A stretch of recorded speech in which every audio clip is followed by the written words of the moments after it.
Hello, this is Di's Readings and Chats. Thank you for joining me. Today, I will be reading about a much storied Canadian New Brunswick dentist named Painless Parker. Painless Parker's real name was Edgar R. Parker. He was born on March the 22nd of 1872, and he died on November the 8th, 1952. He was a Canadian street dentist described as a menace to the dignity of the profession by the American Dental Association. However, some of the causes he championed, such as accessible dental care and advertising, have since been accepted. He also developed and sold Painless Parker's dental products, such as mouthwash, toothpaste, and other products. Parker was born in Thomas Creek, New Brunswick, Canada.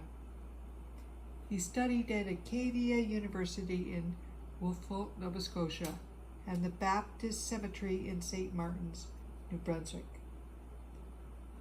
But he was expelled from both.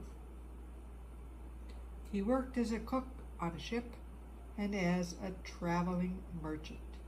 He decided to pursue medicine but found the cost prohibitive, so he instead enrolled at the New York College of Dentistry.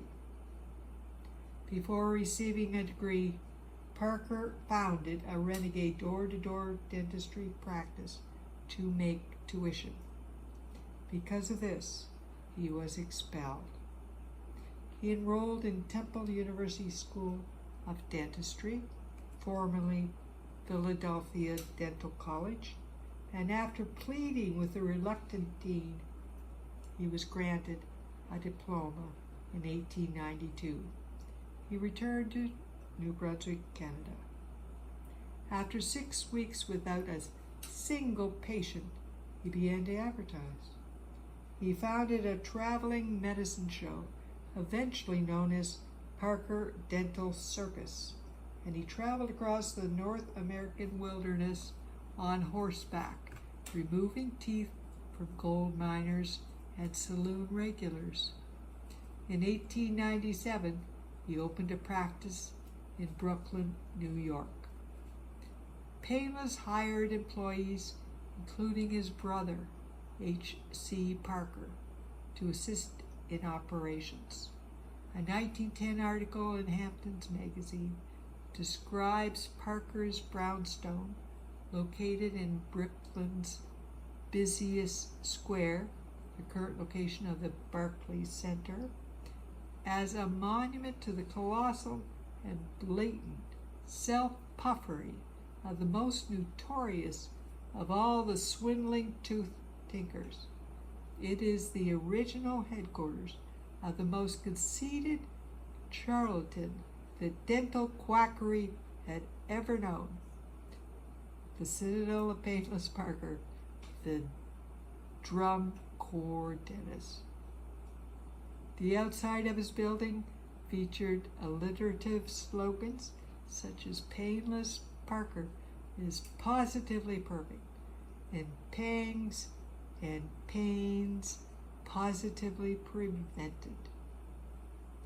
In 1913, Parker purchased a traveling circus and became its ringmaster, performing dental work with sideshow acts such as elephants, contortionists, trapeze artists, clowns, and a loud brass band that attract crowds. Parker charged 50 cents for each extraction and promised to pay each patient $5 if the procedure hurt. He numbed patients with a cocaine solution that he called hydrocaine, and sometimes whiskey. To encourage participation, Painless began with a demonstration in which he pretended to yank a molar from a calm audience member whom he had planted. During actual extractions, Painless had the band to play loudly to cover the patient's moans and screams. At one point, he claimed he had pulled 357 teeth in one day, which he wore in a necklace. While lecturing crowds on the importance of dental hygiene, he kept a bucket of teeth by his feet. In 1950, he legally changed his first name to Painless after he was accused of breaking a false advertisement law by claiming that his dentistry was truly painless. Painless Parker garnered publicity for various stunts, including appearances with celebrities and treating a hippo named Lucas. When business thrived, he opened dozens of clinics across North America, including 28 dental offices in the western United States, where he sold products for at-home dental care, including mouthwashes and toothpaste, the first of their time.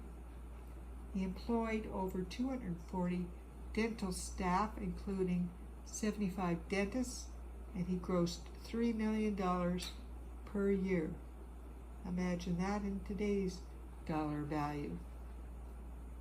Painless Parker's license was regularly revoked in various states, and he took part in considerable legal action. On July the 4th, 1935, Parker dropped a $100,000 slander suit against Morris Fishbein of the American Medical Association, who publicly called Painless Parker a charlatan and a quack.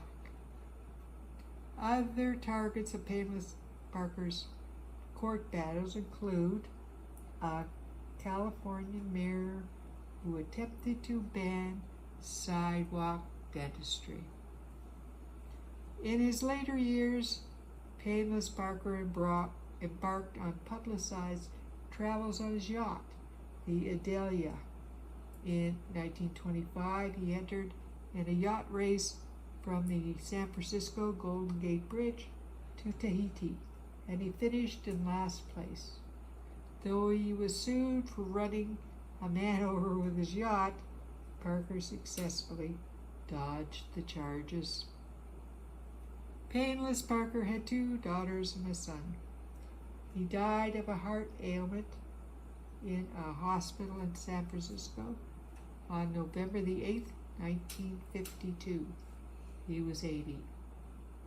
His obituary declared him America's most widely advertised chain dentist, and said he made and lost several fortunes in what he once termed the most noble tooth plumbing profession. He has inspired quite a legacy. He inspired the character Painless Potter in the 1948 Western comedy Paleface, played by Bob Hope. Parker is mentioned in the song Orange Claw Hammer by musician and poet Captain Beefheart. The Historical Dental Museum at the Temple University School of Dentistry has a display dedicated to Parker, with his necklace of 357 teeth and a large wooden bucket filled to the brim with teeth that he had personally pulled.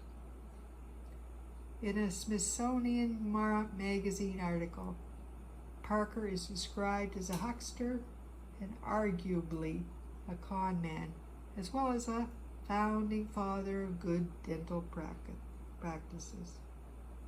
In 2016, the Dean of Temple University's dental school said, any positive patient stories are likely to be fake, explaining that Painless Parker was sued many times and lost his dental licenses in several states. He was a showman more than a real dentist. Painless Parker's latest and largest office, located on 7th and Main Street in Los Angeles, still operates as a dental practice under new owners. Its patients include some descendants of Parker's original patients. A quintessential snake oil salesman in goatee, top hat, and cutaway coat, he established the first and presumably last sidewalk dental show. As a youngster, I remember in the summers looking at the square pillbox-shaped house on the horizon on top of the hill in Timoth Creek, and I wondered who built it. I now know about the much talked about Painless Parker, who built this house for his wife and family. I hope you have enjoyed listening to the story of our Canadian Painless Parker, a very inventive and creative dentist, one of a kind. So until we chat again, take care, and may God bless you and our world.